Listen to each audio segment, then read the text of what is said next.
تو جہلم والی سرکار کو چاہیے کہ خود بھی اور اپنے مریدوں کو بھی بولیں کہ اتنا آگے نکلنے کی کوشش نہ.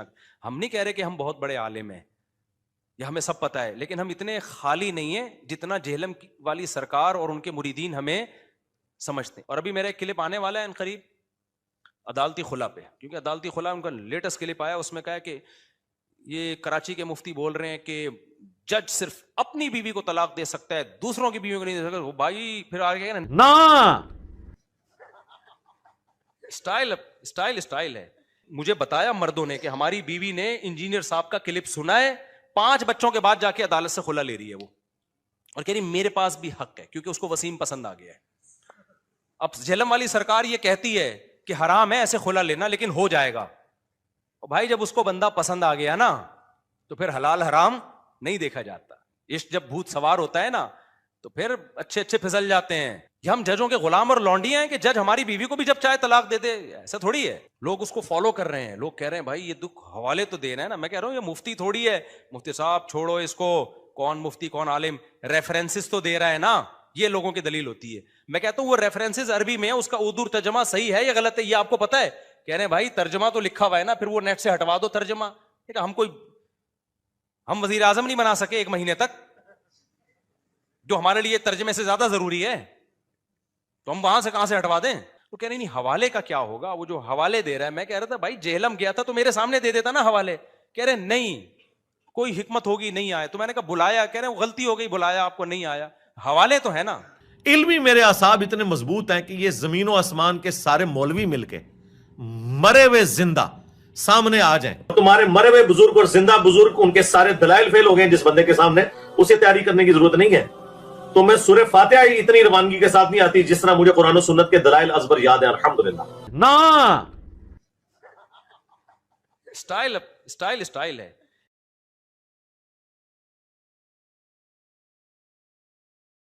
میں نے کلپ ریکارڈ کروا دیا ہے عدالتی خلا پر. وہ جہلم والی سرکار جو ہے نا, وہ پھونکو والی سرکار سے بھی بڑا مسئلہ ہے. وہ اس نے یہ کہا ہے کہ عدالت یک طرفہ خلا دے سکتی ہے, عدالت. تو میں نے قرآن و سنت کی روشنی میں پورا جہلم والی سرکار کے بھی چلائے. فرسٹ ٹائم میں نے ایسا ری ایکشن کیا ہے, اور یہ میں نے جہلم والی سرکار ہی کی باتوں کی وجہ سے کیا ہے, کیونکہ جہلم والی سرکار جو ہے نا وہ کیا کر رہے ہیں, وہ تو اوٹ پٹانگ مسائل بتا ہی رہا ہے بیچارہ. اس کو نہ قرآن کا پتہ, نہ حدیث کا پتہ, نہ فقہ کا پتہ, نہ اجماع امت کا پتہ, اور کسی ایک جگہ جہلم والی سرکار ٹکتی نہیں ہے. اپنے ہی دعووں میں تضاد, ایک جگہ ایک دعویٰ اگلی جگہ دوسری دعویٰ, تو لگتا ہے کہ اس کا کام صرف بوکھلاہٹ پھیلانا ہے. تو ٹھیک ہے آپ کر رہے کرتے رہو, میرا نام استعمال نہیں کرو آپ. میں نے بہت دفعہ سمجھایا بھائی میرا نام, میرا کلپ, میری تصویریں کیوں لگا رہے ہو, لیکن جہلم والی سرکار کو سمجھ میں بات آ نہیں رہی تھی. اس کا نتیجہ نکلا میں جہلم چلا گیا ان کے بلانے پر, پھر بھی وہ مارکیٹ سے شارٹ. میں نے کہا قصہ ختم ہو جائے نا تاکہ یہ, تو میں نے سمجھا قصہ ختم ہو گیا بھائی, ساری دنیا نے دیکھ لیا, ایک بندہ آیا ہے کہہ کر گیا ہے کہ آپ پازیٹیو رسپانس دیتے ہیں, بیٹھیں گے جب آپ کا ٹائم ہوگا ہم اسی وقت بیٹھیں گے, آپ بتا دیں میں تیار ہوں.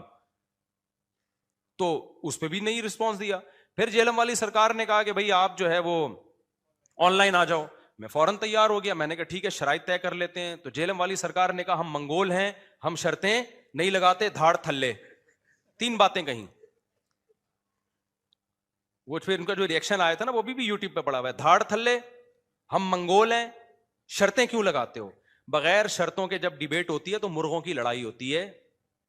وہ بحث کوئی علمی بحث کبھی بغیر شرطوں کے, ہم کوئی یہ تھوڑی شرطیں لگا رہے ہیں کہ دونوں گٹکے کھا کے بیٹھیں گے یا توے پہ بیٹھ کے مناظرہ ہوگا, اور توا کم سے کم اتنی ڈگری گرم ہونا چاہیے. بھائی نارمل شرطیں کہ کتنی دیر ڈیبیٹ ہوگی, ٹاپک کیا ہوگا, آپ کتنی دیر بات کریں گے, پھر میں کتنی دیر بات کروں گا, ثالثی کا کردار کون کرے گا, یہ شرطیں ہم نے طے کرنی تھی. انہوں نے کہا کہ شاید ایسی شرطیں ہیں کہ ہم توے پہ بیٹھ کے, چولہے پہ بیٹھ کے بحث ہوگی, تو شرطیں کیوں لگاتے ہو. اور پھر منگول, حالانکہ منگول تو سارے حنفی تھے, تبھی جہلم والی سرکار کے باپ دادے پردادے سارے حنفی نکلیں گے. یہ تو حنفیوں کی وجہ سے آپ کو اسلام ملا ہے. ابا بھی حنفی, دادا بھی حنفی. اگر ابا بالفرض اہل حدیث ہیں تو دادا تو حنفی ہوں گے, دادا بھی اگر اہل حدیث تو پردادا تو پکے حنفی. آپ کا تو سارا اسلام حنفیوں سے آپ کو ملا ہے بھائی. بر صغیر میں تو تھے ہی حنفی, باقی دنیا میں شافعی ہیں, حنبلی ہیں, اسی طرح ہی ہیں. تو وہ جو منگول بھی سارے حنفی ہیں, اور جو انڈونیشیا چائنا کی طرف چلے گئے وہ بھی حنفی ہیں. کہیں کہیں جا کے شافعی ملیں گے آپ کو, میجورٹی ان میں بھی منگول جب مسلمان سارے حنفی ہوئے تھے وہ. تو اچھا دھاڑ تھلے کا مطلب مجھے پہلی دفعہ میں نے سنا تھا دھاڑ تھلے, ابھی تک مجھے اس کا مطلب نہیں پتا دھاڑ تھلے کا مطلب کیا ہے, لیکن چونکہ وہ ری ایکشن ہوا نا غصے میں, تو میں اب یہ سمجھ رہا ہوں کہ جب بھی کہیں غصہ آئے تو دھاڑ تھلے. اب اس دن کے بعد سے مجھے بھی جب بھی غصہ آتا ہے نا اپنے ساتھ میں کہوں دھاڑ تھلے, مجھے نہیں پتا اس کی کیا مطلب کیا ہے, لیکن اس کا مطلب ہے جب بہت غصہ آ رہا ہے نا دھاڑ تھلے. یہ بھی لینگویج سیکھنے کا ایک دیسی طریقہ ہے. اب پتہ نہیں تو کبھی جہلم میں ملاقات ہوئی تو میں پوچھوں گا بھائی دھاڑ تھلے کا اصل مطلب کیا ہے. میں تو اردو جانوں, پنجابی تو نہیں آتی نا مجھے. تو اب جہلم والی سرکار کا کام یہ تھا کہ میں جہلم سے آ گیا, بھائی جو ذلت ہونی تھی آپ کی ہو گئی, ختم کرو, چپ کرو, اس ٹاپک کو ختم کرو, آپ نے جو کرنا ہے کرو. آپ نے پھر آن لائن مناظرے کا چیلنج کر دیا, میں نے آن لائن مناظرے کا چیلنج قبول کیا, پھر آپ پیچھے ہٹ گئے, پھر آپ نے خود ہی کہا دوستی کا ہاتھ بڑھا لیا. میں خوش تھا اس پہ کہ چلو یار یہ پھڈا کیا ہونا چاہیے, ختم. آپ کا جو نظریہ آپ ٹھیک ہے پھیلاتے رہو, جس میں عقل ہوگی وہ خود ہی سمجھ جائے گا کون صحیح ہے کون غلط ہے. ٹھیک ہے بھائی, بات ختم ہو گئی تھی. میں چپ کر کے بیٹھا ہوا تھا نا اتنے سالوں سے, پھر وہی میرا تصویریں, پھر وہی میرے کلپ. اب میں نے اگر آپ کا نام لیا تھا نا کسی میں, تو وہ آپ نے پہلے لیا, اس کے بدلے میں نے نام لیا ہے آپ کا. وہ کہہ سکتا ہے کہ مفتی صاحب نے پہل کی ہے, وہ آپ نے پہل کی, اس کے بعد میں نے جواب دیا ہے, پھر آپ نے پہل کی. تصویر خود اپنے چینل پہ نہیں تو اپنے شاگردوں کو لگایا ہوا ہے. تو اس لیے پھر میں نے کہا بھائی یہ دو تو ہو گئے, ایک جہلم جا کے آ گیا, ایک آن لائن ہو گیا, اب ایک تیسرا رہ گیا کہ اسی طرح سے ریئیکٹ کرواؤ جہلم والی سرکار کا. پہلے میں ریئیکٹ جو کرواتا تھا نا سرکار کے کلپ نہیں لگاتا تھا میں, اس سے کیا ہوتا تھا سرکار میری بات کو غلط رخ پہ لے جاتے تھے. اب میں نے کیا کیا, پہلے سرکار کا کلپ چلے گا, پھر میں بتاؤں گا یہ جو حدیث کا ترجمہ کر رہے ہیں یہ ترجمہ یہ بنتا نہیں ہے, یہ سرکار نے جو حدیث پیش کی ہے پوری حدیث یہ نہیں, پوری حدیث یوں ہے. سرکار جو کہہ رہے ہیں میں فلاں کو مانتا ہوں تو سرکار فلاں کو نہیں مانتے, فلاں کا یہ ارشاد ہے جس کو سرکار نے توڑ موڑ کے پیش کیا ہے. تو سرکار کو چاہیے چپ ہو جائیں. اچھا سرکار کے میں جیسا اللہ نے کانفیڈنس دیا ہے نا غلط باتوں پہ, ایسا ہی ان کے مریدوں میں بھی کانفیڈنس ہے. ان کے مرید سمجھتے ہیں کہ جہلم والی سرکار جیسا اس کائنات میں کوئی قرآن و سنت کو جاننے والا پیدا ہوا ہی نہیں. یہ بہت زیادہ خوش فہمیوں میں ہیں. اور میرے بارے میں پتہ ہے نیچے کیا کمنٹس کیے ہوئے ہوتے ہیں ان کی سرکار کے مریدوں نے, مفتی صاحب کو تو بابوں کی کتابوں کے علاوہ کچھ بھی پتا نہیں ہے. تکبر اللہ کو پسند نہیں ہے, سمجھ رہے ہو, تکبر اللہ کی چادر ہے, جو اس میں اللہ سے الجھے گا نا اللہ اس کو رسوا کرے گا. تو جہلم والی سرکار کو چاہیے کہ خود بھی اور اپنے مریدوں کو بھی بولیں کہ اتنا آگے نکلنے کی کوشش نہ. ہم نہیں کہہ رہے کہ ہم بہت بڑے عالم ہیں یا ہمیں سب پتہ ہے, لیکن ہم اتنے خالی نہیں ہیں جتنا جہلم والی سرکار اور ان کے مریدین ہمیں سمجھتے ہیں, اتنا خالی نہیں ہے. یہ جو میرے جمعے اور اتوار کے ٹاپکس ہیں نا یہ واعظ و نصیحت کے ٹاپکس ہیں. یہ جو اختلافی مسائل اور جو قرآن و حدیث سے فقہاء نے مسائل استنباط کیے ان یہ ٹاپک ہی نہیں ہے. تو میرے جو یہ والے ٹاپک ہیں مدرسوں میں ہوتے ہیں, طلبہ کے سامنے ہوتے ہیں, اور ان ٹاپکس کو ہم اگر یوٹیوب پہ لاتے بھی ہیں تو صرف جواب دے دیتے ہیں, ہم زیادہ ڈیٹیل میں نہیں جاتے.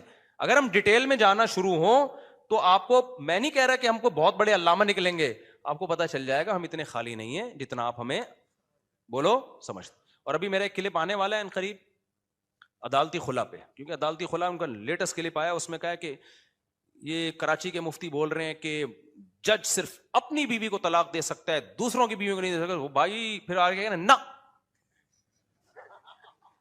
اسٹائل ہے, کہہ رہے نا عورت کو بھی اسی طرح طلاق کا حق ہے, خلا کا حق ہے جیسے مرد کو ہے. اتنی میں نے کہا شاید ایک دفعہ غلطی سے ہو گیا ہوگا سرکار سے, غلطی سے انسان کے منہ سے کوئی جملہ نکل آتا ہے, بعد میں کہتا ہے میں نے کچھ زیادہ مبالغہ کر دیا. تو دوسرے کلپ میں دیکھا وہاں بھی نہ, عورت کو بھی اسی طرح طلاق کا حق ہے جیسے مرد کو, پھر نہ, پھر کہتے ہیں اپنے بابوں کا دفاع کر رہے ہیں. تو خلا کا مطلب کیا ہوا اگر عورت کو حق نہیں ہے؟ تو میں نے کہا یار کیونکہ یہ اتنا خطرناک مسئلہ ہے کہ اس کی وجہ سے فیملی سسٹم ٹوٹ رہا ہے.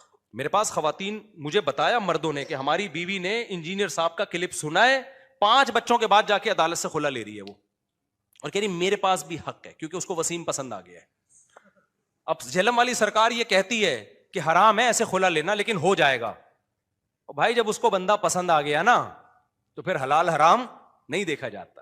عشق جب بھوت سوار ہوتا ہے نا تو پھر اچھے پھسل جاتے ہیں. تو یہ تکلف کی کیا ضرورت ہے کہ